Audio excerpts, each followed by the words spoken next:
বোনদেরকে মেহরবানি করে জিজ্ঞেস করছি আপনাদের কি টিভি চলছে কিনা। ইনশাল্লাহ আজকে আমাদের আলোচনা করবেন তালেব ভাই। তালেব ভাই আজকে আলোচনা করবেন সূরা হুজুরাতের উপরে। জি ইনশাল্লাহ তালেব ভাই আপনি শুরু করতে পারেন। আস্তাগফিরুল্লাহ আস্তাগফিরুল্লাহ। আসসালামু আলাইকুম। বিসমিল্লাহির রহমানির রহিম। রব্বিশ রাহ লি সাদরি ওয়া ইয়াসসির লি আমরি ওয়াহলুল উকদাতাম মিন লিসানি ইয়াফকাহু কওলি। আল্লাহুম্মা ফাকিহনি ফিদ-দীনি ওয়া আল্লিমনি তাবিল। আল্লাহুম্মা লা সাহলা ইল্লা মা জাআলতাহু সাহলান ওয়া আনতা তাজআলু হাজনা সাহলান ইন শি'তা।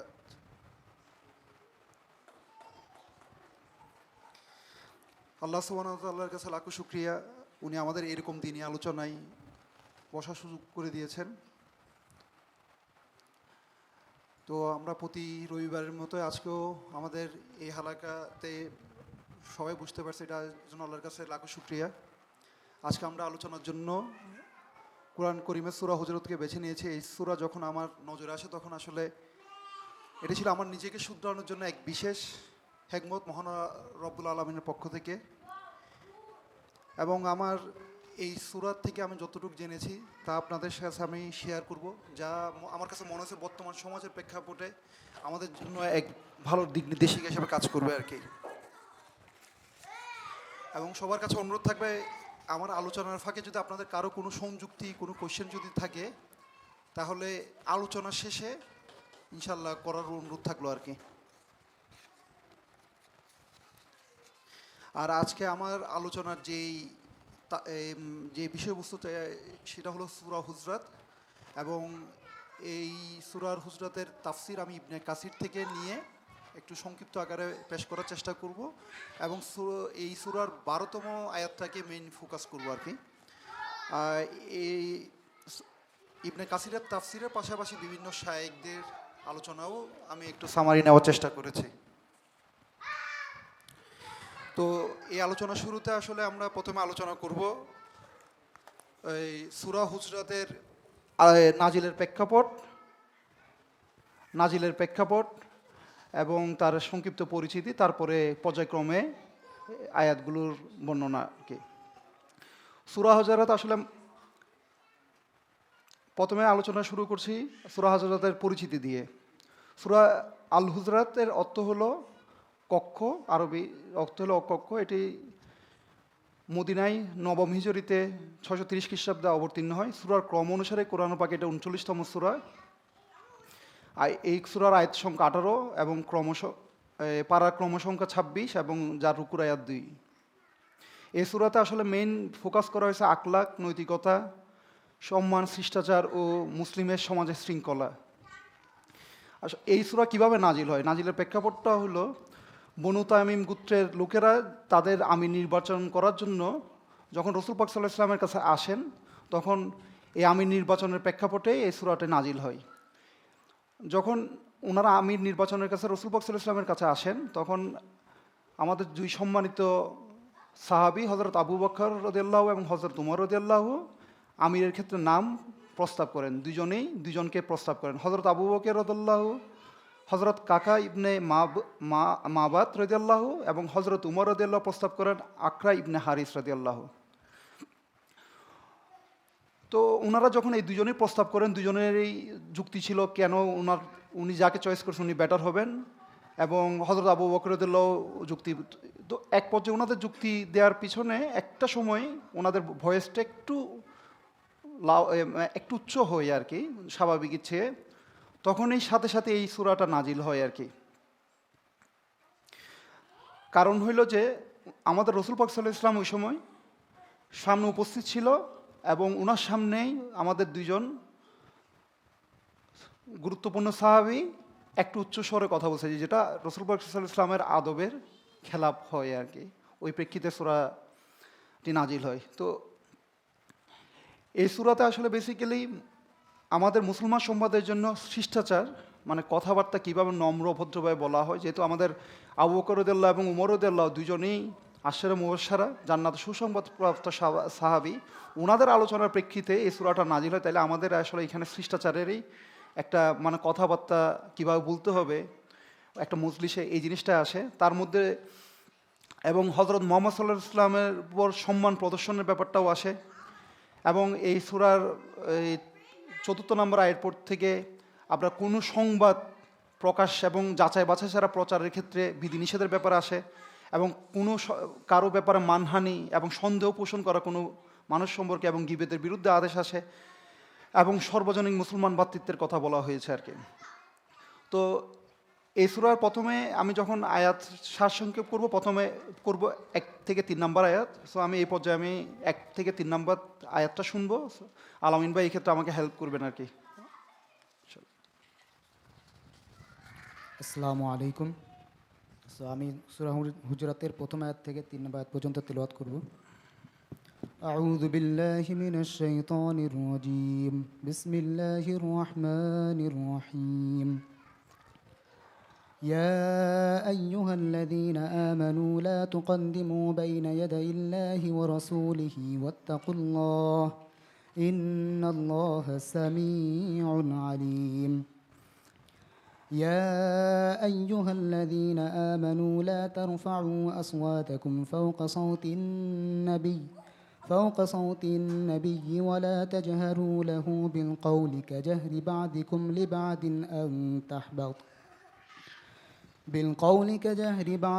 لبعض أن تحبط أعمالكم وأنتم لا تشعرون. إن الذين يغضون أصواتهم عند رسول الله أولئك الذين امتحن الله قلوبهم للتقوى لهم مغفرة وأجر عظيم. صدق الله العظيم. তো 1 নম্বর এই সূরার 1 নম্বর 3 থেকে আয়াত সময়ে আসলে রাসূল পাক সাল্লাল্লাহু আলাইহি ওয়াসাল্লামের প্রতি সম্মান দেখানো এবং ওনার প্রতি আমাদের কর্তব্য, ওনার সম্মান প্রদর্শনের ক্ষেত্রে এই ব্যাপারে আলোচনা করা হয়েছে। তো এই ব্যাপারে রাসূল পাক সাল্লাল্লাহু আলাইহি ওয়াসাল্লামের আমি সমস্ত কাজকর্মে আল্লাহ এবং তার রাসূল সাল্লাল্লাহু আলাইহি ওয়াসাল্লামের পিছনে থাকা তাদের উচিত আল্লাহ এবং তার রাসূল সাল্লাল্লাহু আলাইহি ওয়াসাল্লামের আনুগত্য করা। রাসূল পাক সাল্লাল্লাহু আলাইহি ওয়াসাল্লাম হযরত মুয়াজ রাদিয়াল্লাহুকে ইয়েমেনে প্রেরণ করার পূর্বে তাকে প্রশ্ন করেন, তুমি কিসের মধ্যে ফয়সালা করবে? উত্তরে তিনি বলেন, আল্লাহর কিতাবের মাধ্যমে। আবার তিনি প্রশ্ন করেন, তুমি কিসের মাধ্যমে ফয়সালা, যদি আল্লাহর কিতাবে তুমি না পাও তাহলে কিসের মাধ্যমে ফয়সালা করো? তিনি বললেন, আল্লাহ সুন্নতে রাসূল সাল্লাল্লাহু আলাইহি ওয়াসাল্লামের মধ্যে ফয়সালা করো। পুনরায় তিনি জিজ্ঞাসা করেন, যদি তুমি তাতে না পাও, তিনি উত্তর দিলেন, তাহলে আমি চিন্তা গবেষণা করব এবং এরই মধ্যে ফয়সালা করব। তখন রাসূল সাল্লাল্লাহু আলাইহি ওয়াসাল্লাম তার বুকে হাত রেখে বললেন, আল্লাহর জন্য সমস্ত প্রশংসা, যিনি তার রাসূল সাল্লাল্লাহু আলাইহি ওয়াসাল্লামের দূতকে এমন বিষয়ে তৌফিক দিয়েছেন যাতে তার রাসূল সাল্লাল্লাহু আলাইহি ওয়াসাল্লামের সন্তুষ্ট। এই হাদিসটি ইমাম আহমদ রাদিয়াল্লাহু, ইমাম আবু দাউদ রাদিয়াল্লাহু এবং ইমাম তিরমিজি রাদিয়াল্লাহু, ইমাম ইবনে মাজাহ রাদিয়াল্লাহু বর্ণনা করেছেন। এখানে এই হাদিসটা আনয়নের উদ্দেশ্য এই, হযরত মুয়াজ রাদিয়াল্লাহু স্বীয় ইজতিহাদকে কিতাবুল্লাহ ও আল্লাহ রাসূল সাল্লাল্লাহু আলাইহি ওয়াসাল্লামের পরে নিজের সিদ্ধান্তকে স্থান দিয়েছেন। তার মানে আমাদের কোনো ব্যাপারে যখন সিদ্ধান্ত নিতে হবে তখন কোরআন এবং আল্লাহ রাসূলের সুন্নতকে প্রায়োরিটি দিতে হবে। তারপরে কিছু না পাওয়া গেলে তখনই কিয়াসের ইজতিহাদের মাধ্যমে সিদ্ধান্ত নিতে হবে। আল্লাহ তার রাসূল ইসলামের আগে বেড়ে যাওয়া হযরত ইবনে আব্বাস রাদিয়াল্লাহু বলেন যে এই কথার ভাবার্থ হচ্ছে, কিতাব ও সুন্নতের বিপরীতে তোমরা কথা বলো না। হযরত আফি রাদিয়াল্লাহু বলেন যে এর অর্থ হলো রাসূল ইসলামের কথার উপরে কথা না বলা। হযরত মুজাহিদ রাদিয়াল্লাহু বলেন যে এর ভাবার্থ হলো, কোনো বিষয় সম্পর্কে রাসূল সাল্লাল্লাহু আলাইহি ওয়াসাল্লাম পর্যন্ত কোনো কিছু না বলেন সেই পর্যন্ত তোমরাই কিছুই বলো না, বরং নীরবতা অবলম্বন করো। হযরত যাহাক রাদিয়াল্লাহু বলেন যে এর অর্থ হচ্ছে, আমরা দিন ও আহকামে শরীয়তের ব্যাপারে আল্লাহর কালাম ও রাসূলুল্লাহ সাল্লাল্লাহু আলাইহি ওয়াসাল্লামের হাদিস ছাড়া অন্য কিছু দ্বারা প্রভাবিত ফয়সালা করব না। 4 থেকে 5 নম্বরে। বিসমিল্লাহির রহমানির রহিম। إن الذين ينادونك من وراء الحجرات أكثرهم لا يعقلون ولو أنهم صبروا حتى تخرج إليهم لكان خيرا لهم والله غفور رحيم. এই 4 নম্বর এবং 5 নম্বর আয়াত সম্পর্কে বলা হয়েছে, এই আয়াতগুলোতে আল্লাহ তাআলা ওই লোকগুলোকে নিন্দা করেছেন যারা রাসূল পাক সাল্লাল্লাহু আলাইহি ওয়াসাল্লামকে তার বাড়ির পিছন হতে ডাকতো। যেমন এটা আরববাসীদের মধ্যে প্রচলিত একটা প্রথা ছিল যে বাড়ির পিছনে ডাকা। তাই আল্লাহ পাক বলেন যে তাদের অধিকাংশই নির্বুধ। অতঃপর এই ব্যাপারে আদব বা ভদ্রতা শিক্ষা দিতে গিয়ে বলেন, হে নবী সাল্লাল্লাহু আলাইহি ওয়াসাল্লাম, তুমি বের হয়ে তাদের নিকট আসা পর্যন্ত তারা যদি ধৈর্য ধারণ করতো তবে ওটাই তাদের জন্য উত্তম হতো। অর্থাৎ তাদের উচিত ছিল নবী সাল্লাল্লাহু আলাইহি ওয়াসাল্লামের জন্য অপেক্ষা করো যতক্ষণ না পর্যন্ত উনি বাড়ির থেকে বের হয়। তখন তাকে যা বলার দরকার ছিল তখন তারাই তাই বলতো, এবং বাহির হতে তাকে ডাক দেওয়া তাদের জন্য মোটেই উচিত ছিল না। এরূপভাবে বাহির হতে তাকে ডাক না দিলে দুনিয়া ও আখিরাতের কল্যাণ তারা লাভ করতো। অথবা মহান আল্লাহ হুকুম দিচ্ছেন যে এরূপ লোকদের উচিত আল্লাহ তাআলার নিকট ক্ষমা প্রার্থনা করা, কেননা আল্লাহ পরম ক্ষমাশীল ও পরম দয়ালু। তার মানে আমাদের যেমন আরেকটা হাদিসে বলা হয়েছে যে কেউ যদি কারো বাড়িতে উকি মারে তাইলে হাদিসে রেয়াত আছে যে উনার শাস্তি হিসাবে তার চোখ অন্ধ করে দিলেও যাকে ডাকা হয়েছে, মানে যার বাড়িতে উকি দিছে, তাতে শরীয়তের ফয়সালা কোনো গুনাহ নাই আর কি। 6 থেকে 8 নম্বর। بسم الله الرحمن الرحيم. يا أيها الذين آمنوا إن جاءكم فاسق بنبأ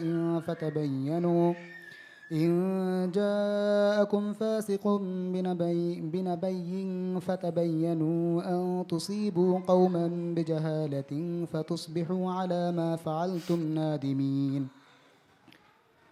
واعلموا أن فيكم رسول الله لو يطيعكم في كثير من الأمر لعنتم ولكن الله حبب إليكم الإيمان وزينه في قلوبكم وكره إليكم الكفر والفسوق والعصيان أولئك هم الراشدون. আল্লাহ তাআলা মুমিনদেরকে নির্দেশ দিচ্ছেন যে তারা যেন পাপাচারীর খবর উপর নির্ভর না করে, যে পর্যন্ত সত্যতা যাচাই ও পরীক্ষা করে প্রকৃত ঘটনা জানা না যায় সেই পর্যন্ত কোনো কাজ করে ফেলা উচিত নয়। হতে পারে যে কোনো পাপাচারী ব্যক্তি কোনো মিথ্যা কথা বলে দিল বা সে ভুল করে ফেললো এবং তার খবর অনুযায়ী মুমিনরা কোনো কাজ করে বসলো, এতে প্রকৃতপক্ষে তারই অনুসরণ করা হলো। এরূপ অজ্ঞাত লোকের রিওয়ায়াত গ্রহণ করেছেন এবং তারা বলেছেন যে ফাসিক বা পাপাচারী লোকের খবর কবুল করতে নিষেধ করা হয়েছে, আর যার অবস্থান জানা নেই তার ফাঁসি খাওয়া আমাদের নিকট প্রকাশিত নয়। তো বর্তমান সমাজ প্রেক্ষাপটে যেহেতু সামাজিক যোগাযোগ মাধ্যমে আমরা অনেকটা কানেক্টেড, তো আমরা দেখা গেল কোনো একটা খবর নিজের মতো করে নিলাম এবং এটা যাচাই বাছাই না করে প্রকাশ করলাম, এখানে অনেক ধরনের ফিতনা হতে পারে। তো এই ক্ষেত্রে আমাদের জন্য আসলে ব্যক্তিগতভাবে যেটা আমার জন্য ব্যক্তিগতভাবে নসিহত হলো যে কোনো জিনিস যখন আমি বিভিন্ন সামাজিক যোগাযোগ মাধ্যম অথবা কোনোভাবে শুনবো, একত হইলো যে প্রথম নিতে এটা কোনো ফাসিক ব্যক্তি কাছ থেকে জানা হলো কিনা। যদি ফাসিক ব্যক্তির কাছে জানা হয় এটা প্রচারের ক্ষেত্রে অনেক বেশি নিজে অ্যানালাইসিস করব, তারপরে প্রচার করব। এবং এটা তারপরও ফাসিক না হয় যদি আমার কোনো ভাইও যদি দেয়, এই ক্ষেত্রে আমাদের শরীয়তের বিধান হলে এটা যাচাই করে তারপরে অন্যজনের কাছে পৌঁছানো অথবা এটা করা। তো এই ক্ষেত্রে আমাদের আসলে কোনো জিনিস যাচাই বাছাই না করে শেয়ার না করাটাই উত্তম আর কি। 9 থেকে 10 নম্বর। بسم الله الرحمن الرحيم. فضلا من الله ونعمه والله عليم حكيم. وإن طائفتان من المؤمنين اقتتلوا فأصلحوا بينهما فإن بغت إحداهما على الأخرى فقاتلوا التي تبغي حتى تفيء إلى أمر الله فإن فاءت فأصلحوا بينهما بالعدل وأقسطوا إن الله يحب المقسطين. إنما المؤمنون إخوة فأصلحوا بين أخويكم واتقوا الله لعلكم ترحمون. এই 9 নম্বর 10 নম্বর আয়াতে বলা হয়েছে যদি কোনো মুসলমানদের মধ্যে যদি দুই দল পরস্পরের দ্বন্দ্বে লিপ্ত হয়, ঝগড়ায় লিপ্ত হয়, তাহলে অন্যান্য মুসলমানদের উচিত তাদের মধ্যে মীমাংসা করে দেওয়া। মানে দেখা গেল যে আমাদের কোনো ভাইয়ের কথায় কোনো ধরনের আচার আচরণে তাদের মধ্যে একটা সম্পর্কের গ্যাপ সৃষ্টি হইল। তো শরীয়তের বিধান হলে একজন মুসলমান ভাই আরেকজন মুসলমান ভাইয়ের সাথে 3 দিনের বেশি রাগ করে থাকার বিধান নাই আর কি। তো দেখা গেল তাদের সম্পর্কের তিক্ততা এত পর্যায়ে পৌঁছে গেল এবং আরেকজন ভাই জানে এই ব্যাপারটা, তো তাদের কাছে শরীয়তের হুকুম হলো যে তাদের মধ্যে মীমাংসা করে দেওয়ার জন্য যথাসাধ্য চেষ্টা করো আর কি। 11 নম্বর আয়াত। بسم الله الرحمن الرحيم يا أيها الذين آمنوا لا يسخر قوم من قوم عسى أن يكونوا خيرا منهم عسى أن يكونوا خيرا منهم ولا نساء من نساء من نساء عسى أن يكن خيرا منهن ولا تلمزوا أنفسكم ولا تنابسوا بالألقاب بئس الاسم الفسوق بعد الإيمان ومن لم يتب فأولئك هم الظالمون আল্লাহ তাআলা মানুষকে লাঞ্ছিত অপমানিত করতে এবং তাদেরকে ঠাট্টা উপহাস করতে নিষেধ করেছেন। হাদিসে আছে যে গর্ব অহংকার হলো সত্য হতে বিমুখ এবং মানুষকে ঘৃণা ও তুচ্ছ জ্ঞান করা নাম। আল্লাহ তাআলা এর কারণ এ বর্ণনা করেছেন যে মানুষ যাকে লাঞ্ছিত অপমানিত করেছে এবং উপহাসের পাত্র মনে করেছে সে হয়তো আল্লাহ তাআলার নিকট বেশি মর্যাদাবান। পুরুষকে এটি হতে নিষেধ করার পর পৃথকভাবে নারীদেরকে এটি হতে নিষেধ করেছেন। এরপর আল্লাহ তাআলা একে অপরের দোষ অন্বেষণ করা এবং অপরকে দোষারোপ করা হারাম বলে ঘোষণা করেছেন। যেমন মহিমান্বিত আল কোরআনের 104 নম্বর সূরা আল হুমাজাতে আল্লাহ তাআলা বলেন ওয়াইলুল লিকুল্লি হুমাজাতিল লুমাজাত, দুর্ভোগ প্রত্যেকের যে পশ্চাতে ও সম্মুখে লোকের নিন্দা করে, হয় কাজ দ্বারা হয় কথা দ্বারা।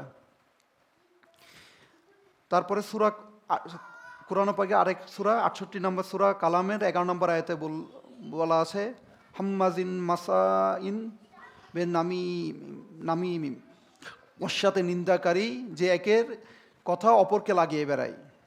কোরআন ও হাদিসে বিভিন্ন স্থানে আছে যে পিছনে নিন্দাকারী যে একের কথা অন্যের কাছে লাগিয়ে বেড়ায়, তাদের নিন্দা করা হয়েছে, তাদের সম্পর্কে কঠিন সাবধানকারে শোনানো হয়েছে। এক হাদিসে রাসূল সাল্লাল্লাহু আলাইহি ওয়াসাল্লাম বলেছেন কাত্তাত মানে হলো যে একের কথা অন্যের কাছে লাগিয়ে বেড়ায়, কাত্তাত জান্নাতে প্রবেশ করবে না। এটা হাদিস বুখারী হাদিস 6056। এখানে আল্লাহ তাআলা বলেন তোমরা একে অপরের প্রতি দোষারোপ করো না, যেমন অন্য জায়গায় বলেন তোমরা তোমাদের নফসকে হত্যা করো না। হযরত ইবনে আব্বাস রাদিয়াল্লাহু, হযরত মুজাহিদ রাদিয়াল্লাহু, হযরত সাইদ ইবনে জুবাইর রাদিয়াল্লাহু, হযরত কারদাদা রাদিয়াল্লাহু, হযরত মুক্তাদিল ইবনে হায়ান রাদিয়াল্লাহু বলেন এর বাবর্থ হচ্ছে তোমরা একে অপরকে বিদ্রোহ করো না। এরপর আল্লাহ তাআলা বলেন তোমরা একে অপরকে মন্দ নামে ডেকো না, অর্থাৎ তার এমন উপাধি বের করো না যা শুনতে সে অপছন্দ করে। যেমন দেখা গেল এক ভাই বেটে, তো বললাম যে ওই বেটে করে ওই ভাইটা, ধরেন আমার ক্ষেত্রে বলেন যেমন হলো কিছু কিছু নাম আছে যেমন সংক্ষিপ্ত, যেমন এটা অ্যাকসেপ্টেড, যেমন আমার নাম তালেব না, সবাই তালেব নামে চিনে, এই ক্ষেত্রে কোনো দোষের কিছু নাই। কিন্তু যদি বলেন যেমন আরেকটা অ্যাট্রিবিউট আছে আমার মাথা চুল নাই, ওই টাকলা তালেব, তো এই ধরনের যদি অ্যাট্রিবিউটগুলো যোগ করা হয় এটাও এক ধরনের পরনিন্দা। এই ক্ষেত্রে দেখেন দুইটা ব্যাপার আছে, একটা হলো নাম তালেব, ওইটা মোটামুটি পরনিন্দা না, এটা পরিচিতি পাইছে উনি এই নামে, ওইটা ডাকতে পারা যায়। কিন্তু আরেকটা জিনিস হলো অ্যাট্রিবিউট, যেটা অনেকটা তাকে খাটো তাচ্ছিল্য অথবা কোনোভাবে করা হয়, ওই ধরনের ভাবে করা যাবে না আর কি।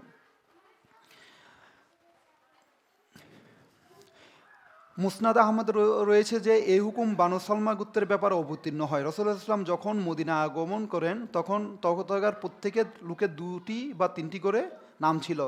রাসূলুল্লাহ ইসলাম কাউকে যখন একটি করে নাম ধরে ডাকতেন তখন লোকেরা বলতো হে আল্লাহ রাসূল সাল্লাল্লাহু আলাইহি ওয়াসাল্লাম, এই নামে ডাকলে সে অসন্তুষ্ট হয়। তখন এই আয়াতটি অবতীর্ণ হয়।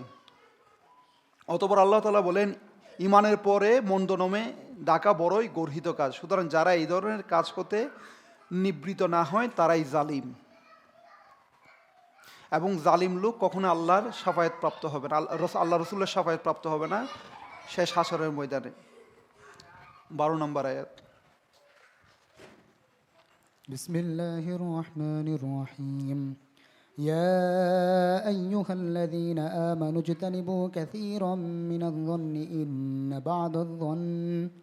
إن بعض الظن إثم ولا تجسسوا ولا يغتب بعضكم بعضا أيحب أحدكم أن يأكل لحم أخيه ميتا فكرهتموه واتقوا الله إن الله تواب رحيم আসলে আজকে আবার মেইন আলোচনার হলো যে 12 নম্বর আয়াতটা বেশি ফোকাস, তো আমি শুরু করছি। আল্লাহ তাআলা সিও মুমিন বান্দাদেরকে কুধারণা পোষণ করা হতে, অপবাদ দেওয়া হতে এবং পরিবার পরিজন এবং অপর লোকদের অন্তরে অযথা ভয় সৃষ্টি করা হতে নিষেধ করেছেন। তিনি বলেছেন যে অনেক সময় এরূপ ধারণা সম্পূর্ণ পাপের কারণ হয়ে থাকে।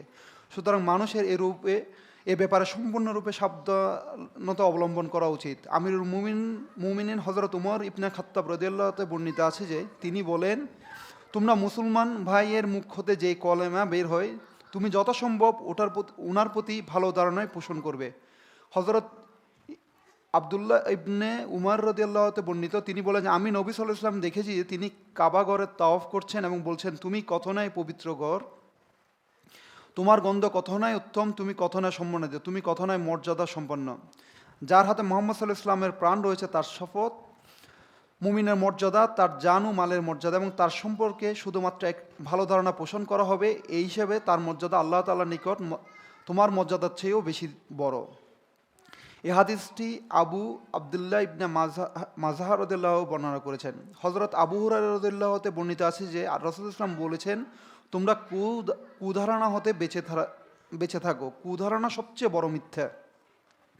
তোমরা কারো গোপন তথ্য সন্ধান করো না, একে অপরের বুজুর্গি লাভ করার চেষ্টা লেগে থেকো না, হিংসা বিদ্বেষ পোষণ করো না, একে অপরের পশ্চাতে নিন্দা করো না, এবং সবাই মিলে তোমরা আল্লাহর বান্দারা ভাই ভাই হয়ে যাও।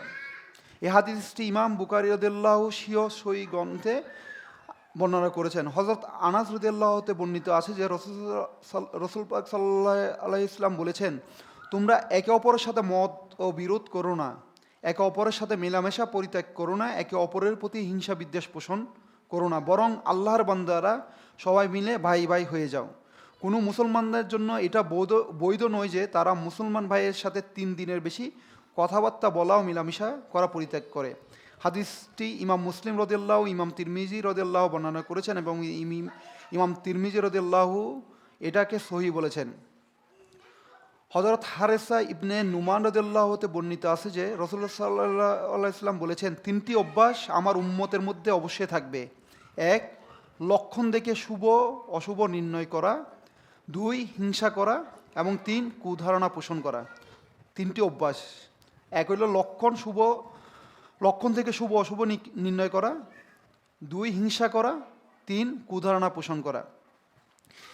একটি লোক জিজ্ঞাসা করলেন, হে রাসূল সাল্লাল্লাহু আলাইহি ওয়াসাল্লাম, এর সংশোধন কিরূপ হতে পারে? উত্তরে তিনি বললেন, হিংসা করলে ক্ষমা প্রার্থনা করবে, কুধারণা পোষণ করলে তা ছেড়ে দিবে এবং লক্ষণ দেখে যখন শুভ অশুভ নির্ণয় করবে তখন স্বীয় কাজ হতে বিরত না থেকে বরং সেই কাজ পুরো করবে। এই হাদিসটি ইমাম তিবরানি রাদিয়াল্লাহু বর্ণনা করেছেন। হযরত যায়েদ রাদিয়াল্লাহু হতে বর্ণিত আছে যে একটি লোককে হযরত ইবনে মাসউদ রাদিয়াল্লাহুর নিকট আনয়ন করা হয় এবং তাকে বলা হয়, এটা অমুক ব্যক্তি, এর দাড়ি হতে মদের ফুটা পড়তে রয়েছে। তখন হযরত ইবনে মাসউদ রাদিয়াল্লাহু বলেন, আমাদের কারো গোপন বিষয় সন্ধান করতে নিষেধ করা হয়েছে। যদি আমাদের সামনে কারো কোনো বিষয় প্রকাশ হয়ে পড়ে তবে আমরা তাকে ওই জন্য পাকড়াও করতে পারি। এই হাদিসটি ইমাম আবু দাউদ রাদিয়াল্লাহু বর্ণনা করেছেন। বর্ণিত আছে যে উকবার লেখক দাজিন রাদিয়াল্লাহুর নিকট হযরত আবুল হাইসাম রাদিয়াল্লাহু গেলেন এবং তাকে বললেন, আমার প্রতিবেশীদের কতক মদ্যপায়ী রয়েছে, আমার মনে হচ্ছে যে আমি পুলিশ ডেকে তাদের ধরিয়ে দিই। হযরত দাজিন রাদিয়াল্লাহু বলেন, না না, এই কাজ করো না, বরং তাদেরকে বুঝাও, উপদেশ দাও আর তাদেরকে ভীতি প্রদর্শন করতে দাও। কিছুদিন পর হযরত আবুল হাইসাম রাদিয়াল্লাহু হযরত দাজিন রাদিয়াল্লাহুর নিকট আবার আসলেন এবং তাকে বললেন, আমি কোনো ক্রমেই তাদেরকে মদ্যপান হতে বিরত রাখতে পারলাম না, সুতরাং এখন অবশ্যই আমি পুলিশ ডেকে এনে তাদেরকে ধরিয়ে দিব। হযরত দাজিন রাদিয়াল্লাহু বলেন, আমি তোমাকে এই কাজ না করতে অনুরোধ করছি, জেনে রেখেও যে আমি রাসূল সাল্লাল্লাহু আলাইহি ওয়াসাল্লামকে বলতে শুনেছি, যে ব্যক্তি কোনো মুসলমানের দোষ গোপন রাখে সে এত বেশি পুণ্য লাভ করে যে সে যেন কোনো জীবন্ত প্রতীতকৃতা মেয়েকে বাঁচিয়ে নিল। এটি ইমাম আহমদ রদিয়াল্লাহ বর্ণনা করেছেন। হজরত মুয়াবিয়া রদিয়াল্লাহ হতে বর্ণিত আছে যে তিনি নবী সাল্লাল্লাহু আলাইহি ওয়াসাল্লামকে বলতে শুনেছেন যে যখন তুমি জনগণের গোপন দোষের সন্ধান লেগে পড়বে, যখন তুমি তাদেরকে প্রায় বিনষ্ট করে ফেলবে। হজরত আবু দারদা রদিয়াল্লাহ বলেন, হজরত মুয়াবিয়া রদিয়াল্লাহ রাসূলুল্লাহ সাল্লাল্লাহু আলাইহি ওয়াসাল্লাম থেকে যে কথাটি শুনে তার দ্বারা আল্লাহ তাআলা তার উপকার সাধন করেছেন। হজরত ইমাম আবু দাউদ রদিয়াল্লাহ বর্ণনা করেছেন, হজরত আবু উমামা রদিয়াল্লাহ হাতে বর্ণিত আছে যে নবী সাল্লাল্লাহু আলাইহি ওয়াসাল্লাম বলেছেন, আমির বা বাদশাহ যখন নিজের অধীনস্থ লোকের গোপন দোষ ত্রুটি অন্বেষণ করতে থাকে তখন সে যেন তাদেরই বিনষ্ট করে থাকে। মহান আল্লাহ পাক বলেন, তোমরা একে অপরের গোপন বিষয় সন্ধান করো না, সাধারণত মন্দের উপর হয়ে থাকে, এর প্রয়োগ হয় ভালো কিছু সন্ধানের উপর। যেমন আল্লাহ তাআলা হযরত ইয়াকুব আলাইহিস সালামের খবর দিতে গিয়ে বলেন যে তিনি তার সন্তানদেরকে বলেছিলেন, হে আমার পুত্রগণ, তোমরা যাও ইউসুফ ও তার সহোদরদের অনুসন্ধান করো এবং আল্লাহর আশিস হতে তোমরা নিরস হও না। আবার কখনো কখনো এই দুটি শব্দের প্রয়োগ মন্দের উপর হয়ে থাকে। যেমন সহিহ হাদিসে এসেছে যে রাসূল সাল্লাল্লাহু আলাইহি ওয়াসাল্লাম বলেছেন, তোমরা একে অপরের গোপন বিষয় অনুসন্ধান করো না, একে অপরের প্রতিহিংসা বিদ্বেষ পোষণ করো না, একে অপরের দিকে মুখ বাঁকিয়ে চলো না, এবং তোমরা আল্লাহর বান্দারা সব ভাই হয়ে যাও। ইমাম আওয়াজি রাদিয়াল্লাহু বলেন, কোনো বিষয়ে খোঁজ নেয়াকে বলা হয় ওই লোকদের কানাঘুষের উপর কান লাগিয়ে দেয়াকে যারা কাউকে নিজের কথা গোপন শোনাতে চায়। বলা হয় একে অপরের উপর বিরক্ত হয়ে সম্পর্ক ছিন্ন করাকে।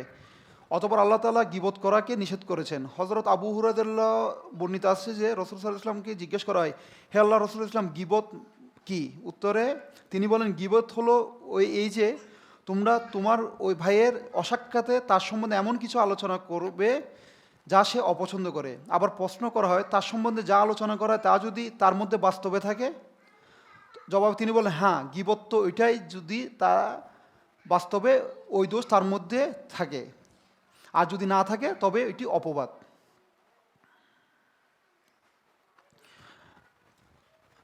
হযরত আবু দাউদ রাদিয়াল্লাহু বর্ণনা করেছেন, হযরত আয়েশা রাদিয়াল্লাহু হতে বর্ণিত আছে যে তিনি নবী সাল্লাল্লাহু আলাইহি ওয়াসাল্লামকে বলেন, সুফিয়া রাদিয়াল্লাহু তো ওইরূপ, অর্থাৎ উনি বেটে।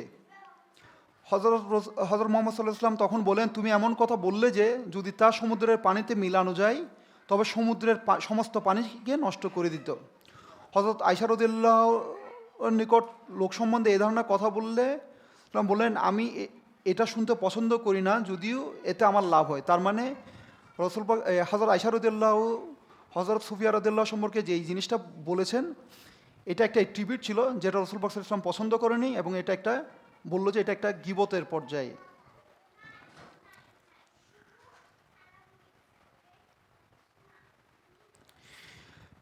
হাসনান ইবনে আখরিক রাদিয়াল্লাহু বর্ণিত আছে যে একদা একটি মহিলা হযরত আয়েশা রাদিয়াল্লাহুর নিকট আগমন করেন। যখন সে ফিরে যেতে উদ্যত হয় তখন আয়েশা রাদিয়াল্লাহু মহিলাটির দিকে ইঙ্গিত করে রাসূলুল্লাহ সাল্লাল্লাহু আলাইহি ওয়াসাল্লামকে বলেন, মহিলাটি খুবই বেটে। তখন রাসূলুল্লাহ সাল্লাল্লাহু আলাইহি ওয়াসাল্লাম তখন হযরত আয়েশা রাদিয়াল্লাহুকে বলেন, তুমি তার গীবত করলে।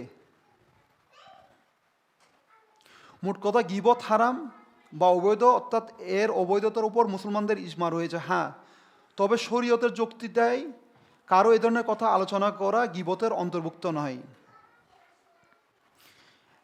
যেমন সতর্ককরণ, উপদেশ দান এবং মঙ্গল কামনা কারক কোনো ব্যাপারে কোনো ক্ষেত্রে এত বলা হয়েছে এই ধরনের সংবাদ বলা যেতে পারে। যেমন রাসূল পাক সাল্লাল্লাহু আলাইহি ওয়াসাল্লাম বললেন, একজন পাপাচারী লোকের সম্পর্কে বলেছিলেন, তাকে তোমরা আমার কাছে আসার অনুমতি দাও, তবে সে তার গোত্রের মধ্যে বড়ই মন্দ লোক। যেমন তিনি আরও বলেছেন, মুয়াবিয়া দরিদ্র লোক, আবুল জাহম বড় প্রহারকারী ব্যক্তি। এই ক্ষেত্রে উনি কিন্তু ডিরেক্ট বলে দিয়েছেন আর কি। এ কথা তিনি ওই সময় বলেছিলেন যখন তারা দুজন হযরত ফাতিমা বিনতে কায়েস রাদিয়াল্লাহুকে বিয়ের প্রস্তাব দিয়েছিলেন। মানে বিয়ের প্রস্তাবের ক্ষেত্রে তিনি এই এই গুণগুলো প্রকাশ করেছিলেন। মানে ক্ষেত্র বিশেষে তখনই বলা যাবে যখন এই ক্ষেত্রে উল্লেখ্য যে বিয়ের ক্ষেত্রে যদি বিয়ের ক্ষেত্রে এই ধরনের অ্যাট্রিবিউটগুলো শেয়ার করা যাবে। আরও এই ধরনের ব্যাপারে অনুমতি রয়েছে। বাকি অন্যান্য সর্বক্ষেত্রে গীবত হারাম ও কবিরা গুনাহ। এই জন্য মহামান্বিত আল্লাহ তাআলা, তোমাদের মধ্যে কি কেউ তার মৃত ভ্রাতার গোশত ভক্ষণ করিতে চাইবে? অর্থাৎ তোমরা তোমাদের মৃত ভাইয়ের গোশত খেতে যেমন ঘৃণাবোধ করো, গীবতকেও এর চেয়ে বেশি ঘৃণা করা তোমাদের উচিত। যেমন রাসূলুল্লাহ সাল্লাল্লাহু আলাইহি ওয়াসাল্লাম বলেছেন যে কোনো কিছু দান করার পর তা ফিরিয়ে নেয়, সে ওই কুকুরের মতো যে বমি করার পর পুনরায় তা ভক্ষণ করে। তার মানে কি, আমরা কাউকে কোনো কিছু উপহার দিলে তা যদি ফিরায় নেয়, এটা বড়ই গর্হিত কাজ।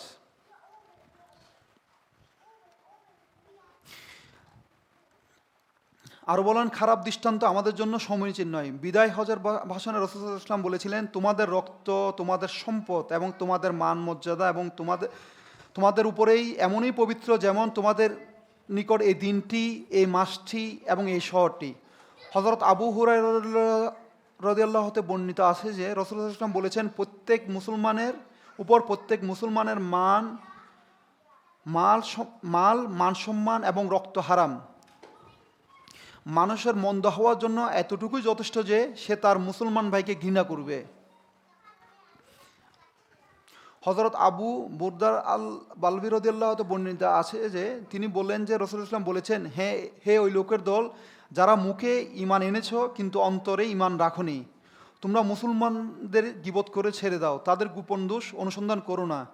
যদি তোমরা তাদের গোপন দোষ অনুসন্ধান করো এবং ওগুলোর পিছনে লেগে থাকো, তবে আল্লাহ তাআলা তোমাদের গোপন দোষ প্রকাশ করে দিবেন।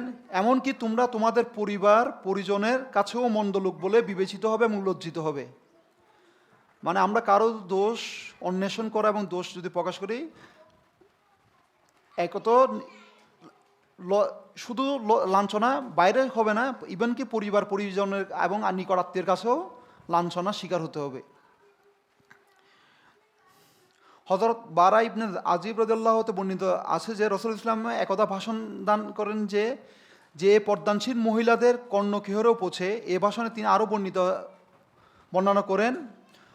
হযরত ইবনে উমর রাদিয়াল্লাহু কাবার দিকে তাকিয়ে বলেন, তোমার পবিত্রতা শ্রেষ্ঠতার কথা বলে শেষ করা যায় না, কিন্তু আল্লাহ তাআলার নিকট একজন মুমিন মানুষের মর্যাদা, পবিত্রতা ও শ্রেষ্ঠতা তোমার চেয়েও বেশি।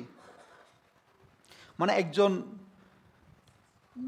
মুসলমান কলমা যিনি এনেছেন, তার ইজ্জত, তার সম্মান আরেকজনের মুসলমানের কাছে সবচেয়ে বেশি গুরুত্ব বহন করে।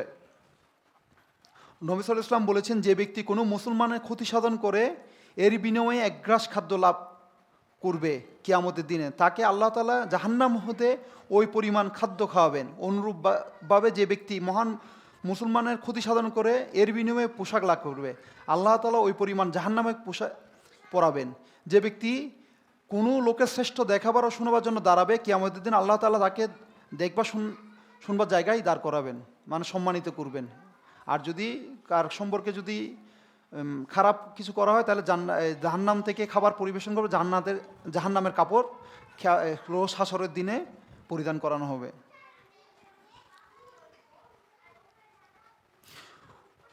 হযরত আনাস ইবনে মালিক রাদিয়াল্লাহু আনহু বর্ণিত আছে, রাসূলুল্লাহ সাল্লাল্লাহু আলাইহি ওয়াসাল্লাম বলেছেন, মিরাজের রাত্রে আমি দেখেছি যে কতগুলো লোকের তামার নখ রয়েছে, ওইগুলো দিয়ে তারা নিজেদের চেহারা আঁচড়াচ্ছে। আমি হযরত জিবরাইল আলাইহিস সালামকে জিজ্ঞাসা করলাম, এরা কারা? উত্তরে হযরত জিবরাইল রাদিয়াল্লাহু বলেন, ওরাই যারা লোকদের গোশত খেত, অর্থাৎ গীবতকারী। ইমাম আবু দাউদ রাদিয়াল্লাহু বর্ণনা করেছেন, তিনি বললেন, আমরা বললাম, হে আল্লাহ রাসূল সাল্লাল্লাহু আলাইহি ওয়াসাল্লাম, আপনি মিরাজের রাত্রিতে যা দেখেছেন তা আমাদের নিকট বর্ণনা করুন। তিনি বললেন, জিবরাইল রাদিয়াল্লাহু আমাকে বহু লোকের সমাবেশের পার্শ্ব দিয়ে নিয়ে গেলেন, যাদের মধ্যে পুরুষও ছিল এবং নারীও ছিল। ফেরেশতারা তাদের পার্শ্বদেশের গোশত কেটে নিচ্ছেন অথবা তাদেরকে তা খেতে বাধ্য করছেন, তারা তা চিবাতে রয়েছে। আমি তাদেরকে সম্পর্কে প্রশ্ন করলে হযরত জিবরাইল রাদিয়াল্লাহু উত্তরে বললেন, এরা হলো ওই সকল লোক যারা ছিল তিরস্কারকারী, গীবতকারী এবং চুগলখোর। আজ তাদেরকে তাদের নিজেদের গোশতই খাওয়ানো হচ্ছে।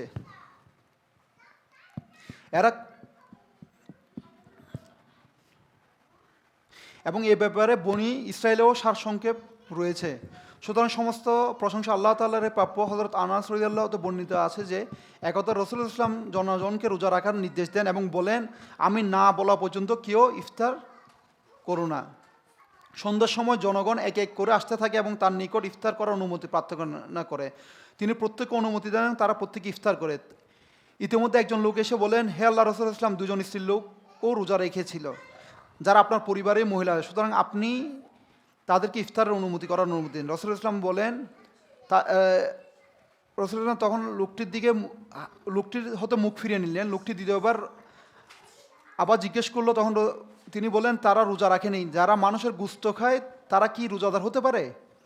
যাও তাদেরকে বলো, যদি তারা রোজা রেখে থাকে তবে যেন বমি করে ফেলে দেয়। সুতরাং তারা বমি করলো, যার ফলে রক্তপিণ্ড বের হয়ে পড়লো। লোকটি এসে রাসূলুল্লাহ ইসলামকে এই সংবাদ দিলেন। তখন রাসূলুল্লাহ ইসলাম বলেন, যদি তারা ওই অবস্থায় মারা যেত তবে অবশ্য তারা জাহান্নামে গ্রাস হয়ে যেত।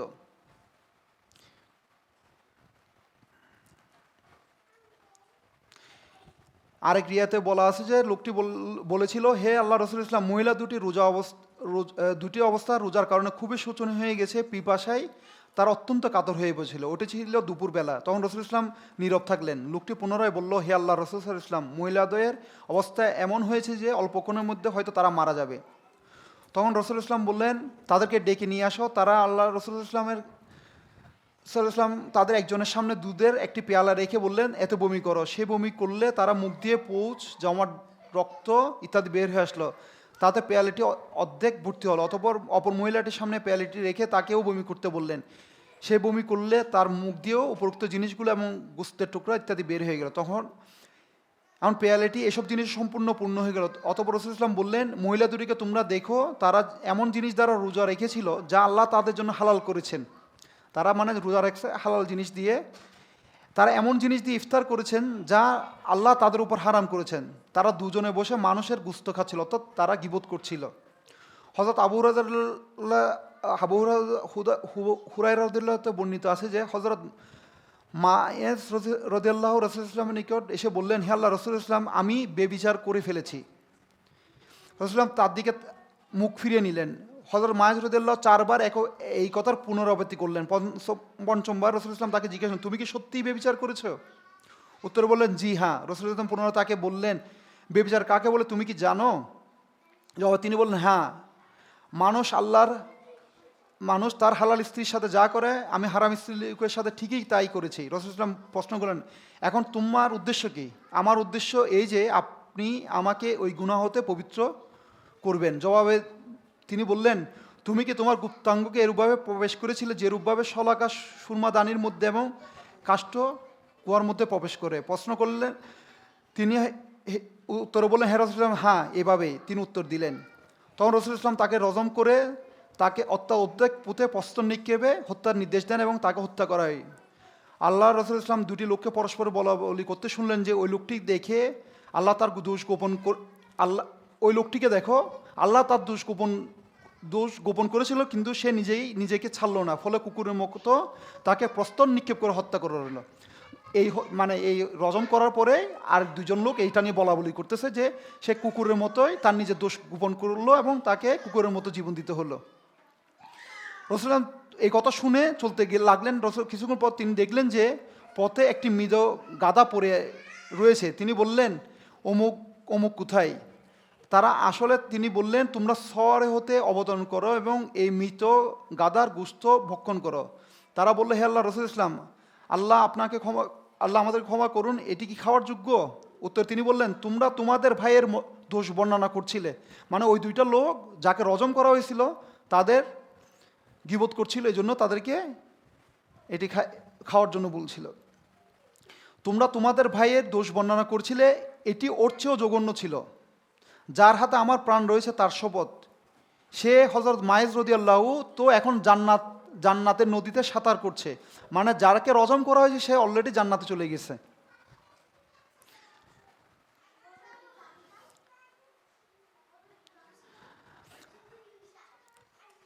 তো এখন জান্নাতের নদীর সাঁতারে যে হাদিসটি হাফিজ আবু ইয়ালা বর্ণনা করেছেন। হাদিসটি ইসনাদ হযরত জাবির ইবনে আব্দুল্লাহ হতে বর্ণিত, তিনি বলেন, একবার আমি নবী সাল্লাল্লাহু আলাইহি ওয়াসাল্লামের সাথে সফরে ছিলাম, এমন সময় মৃত সরা পচা গন্ধযুক্ত বাতাস বইতে শুরু করলো। রাসূলুল্লাহ তখন বললেন, এটি কিসের দুর্গন্ধ তা তোমরা কি জানো? এটি হলো ওই লোকের দুর্গন্ধ যারা মানুষের গীবত করে। হযরত জাবির ইবনে আব্দুল্লাহ হতে বর্ণিত, তিনি বলেন, আমরা একবার এক সফরে নবী সাল্লাল্লাহু আলাইহি ওয়াসাল্লামের সাথে ছিলাম, হঠাৎ দুর্গন্ধময় বাতাস হতে বইতে শুরু করলো। তিনি নবী সাল্লাল্লাহু আলাইহি ওয়াসাল্লাম তখন বললেন, এটি হলো মুনাফিকদের দুর্গন্ধ যারা মুসলমানদের গীবত করে। হযরত সুদ্দি রাদিয়াল্লাহু বর্ণনা করেছেন যে এক সফরে হযরত সালমান রাদিয়াল্লাহু দুজন লোকের সঙ্গে ছিলেন যাদের তিনি খিদমত করতেন, তারা তাকে খেতে দিতেন। একবার হযরত সালমান রাদিয়াল্লাহু শুয়ে পড়েছিলেন, ইতিমধ্যে যাত্রীদল হতে প্রস্থান করেন। পরবর্তী বিশ্রামস্থলে পৌঁছে ওই দুই ব্যক্তি দেখেন যে হযরত সালমান রাদিয়াল্লাহু আসেননি। কাজে বাধ্য হয়ে তাদেরকে নিজের হাতে তাঁবু কাটাতে হয়। তারা রাগান্বিত হয়ে বলেন, সালমান রাদিয়াল্লাহু এর কাজটা এটাই যে অপরের রান্নাকৃত খাবার খাবে এবং অপরের খাটানো তাঁবুতে বিশ্রাম করবে, নিজেই কিছু করবে না, অর্থাৎ নিজে কিছু করবে না, আরেকজনে তার জন্য সব কিছু করে দিবে। কিছুক্ষণ পর হযরত সালমান রাদিয়াল্লাহু আসলেন। ওই দুই ব্যক্তির নিকট তরকারি ছিল না, সুতরাং তারা তাকে বললেন, রাসূল ইসলামের নিকট গিয়ে তুমি আমাদের জন্য কিছু তরকারি নিয়ে এসো।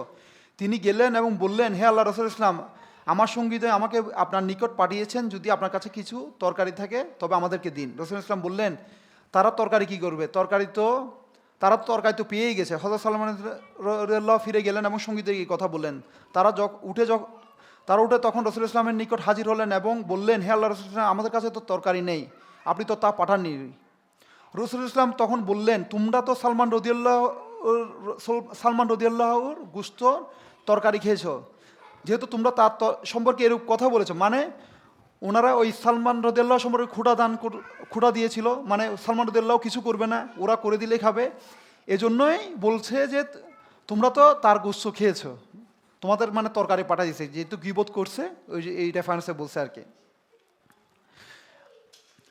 ওই সময় হযরত সালমান রাদিয়াল্লাহু ঘুমিয়েছিলেন এবং তার সঙ্গীত তার গীবত করেছিলেন।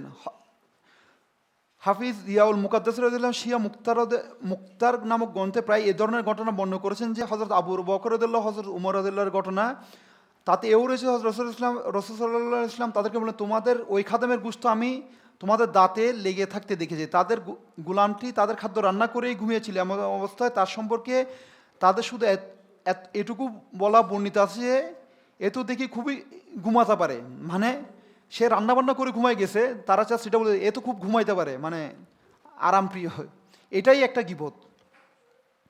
তখন রাসূল ইসলাম বললেন, হে আল্লাহ রাসূল ইসলাম, আপনি আমাদের জন্য ক্ষমা প্রার্থনা করুন।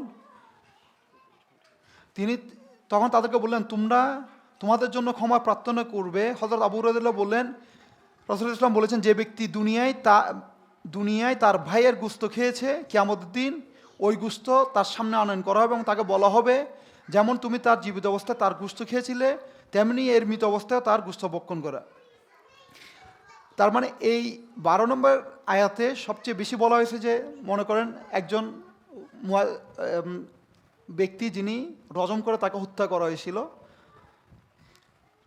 ওনাকে এই শাস্তি দেওয়ার পর উনি জান্নাতে চলে গিয়েছে, এবং ওই আর দুজন আলাপ করতেছিল কি সে কত মানে সে নিজের আল্লাহ তার দোষ গোপন করছে, সেই তার দোষ গোপন করছে, এবং আল্লাহ এবং তারা যে ওনার সম্পর্কে গীবত করছে, এটা রাসূলুল্লাহ সাল্লাল্লাহু আলাইহি ওয়াসাল্লাম এটা সম্পর্কে নিষেধ করা হয়েছে। মানে আমাদের এবং আরেক ইয়াতে বলেছে, যেই কলমা পড়ে, যিনি আল্লাহ রাসূলুল্লাহ সাল্লাল্লাহু আলাইহি ওয়াসাল্লাম এবং আল্লাহর কলমা পড়েছেন, তার সম্পর্কে কোনো মুসলমান ভাই সাথে কোনো গীবত করতে পারবে না এবং অপবাদ করার কোনো নিয়মই নাই, এবং এটার খুবই ভয়াবহ।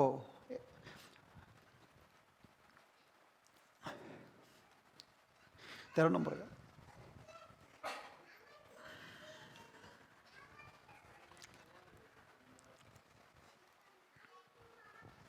أعوذ بالله من الشيطان الرجيم. يا أيها الناس إنا خلقناكم من ذكر وأنثى وجعلناكم شعوبا وقبائل لتعارفوا إن أكرمكم عند الله أتقاكم إن الله عليم خبير. আল্লাহ তাআলা বলেন, তিনি সমস্ত মানুষকে একটিমাত্র প্রাণ হতে সৃষ্টি করেছেন, অর্থাৎ হযরত আদম আলাইহিস সালাম হতে, হযরত আদম আলাইহিস সালাম এবং হযরত হাওয়া আলাইহিস সালাম থেকে তিনি সৃষ্টি করেছেন। অতঃপর এই দুজন হতে তিনি সমস্ত ভূপৃষ্ঠে ছড়িয়ে দিয়েছেন। যখন আমরা মানে একে অপরের কাছে নিজের বংশ, নিজের স্ট্যাটাস নিয়ে অহংকার করি, প্রকাশ করি, এই অহংকার না করার জন্যই এই আয়াতের অবতীর্ণ। যেমন আমাদের সকল মুসলমানের রুট কিন্তু হযরত আদম আলাইহিস সালাম এবং হযরত হাওয়া আলাইহিস সালাম। তো যখন আমরা আমাদের রুটে ফিরে যাব, আসলে কারোই কোনো তার স্ট্যাটাস, তার অহংকার করার কিছুই নাই। চতুর্থ কাটানো। আচ্ছা,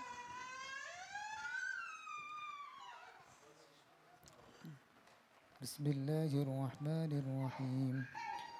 قالت الأعراب آمنا قل لم تؤمنوا ولكن قولوا أسلمنا ولما يدخل الإيمان في قلوبكم وإن تطيعوا الله ورسوله وإن تطيعوا الله ورسوله لا يلدكم من أعمالكم شيئا إن الله غفور رحيم.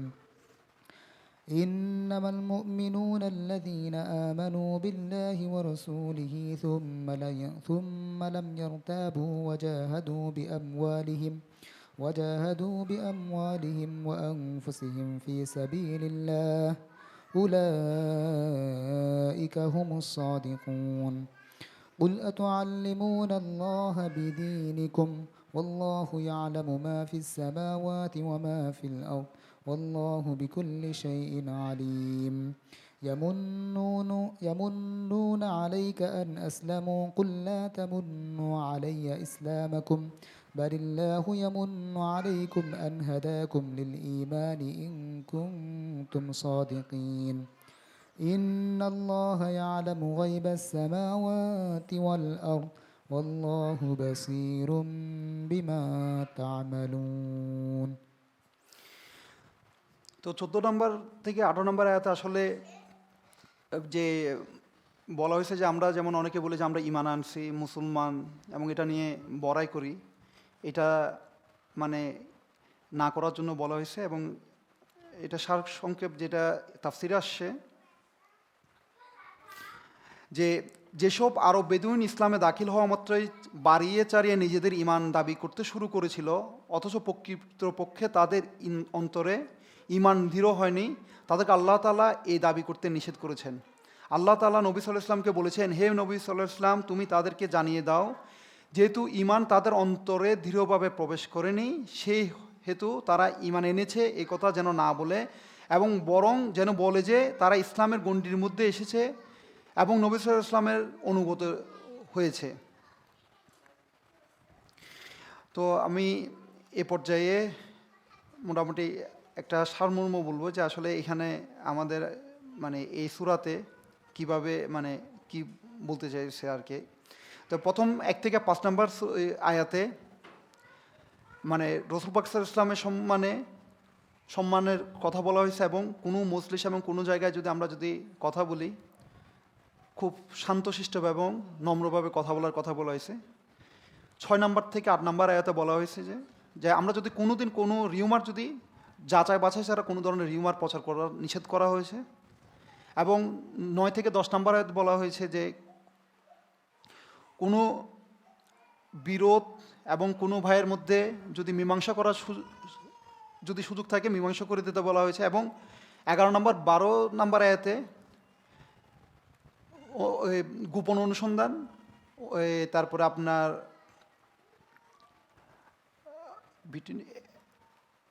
গোপন মন্দ ধারণা পোষণ এবং গোপন অনুসন্ধান করা থেকে মানা করা হয়েছে, এবং এই পরনিন্দা করা থেকে মানা করা হয়েছে। এবং true faith versus outer claims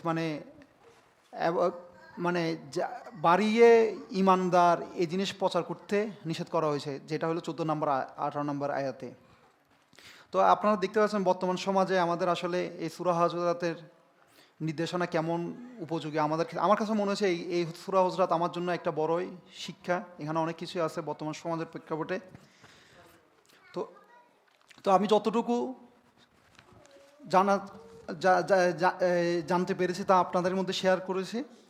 তো আমার আলোচনার মধ্যে যদি কোনো কিছু ভুল করে থাকি তার পুরাটাই আমার উপরেই, এবং এই এই আলোচনার মধ্যে যদি কোনো ভালো কিছু থেকে থাকে এটা পুরাই কৃতিত্ব মহান রব্বুল আলমিনের উপরেই।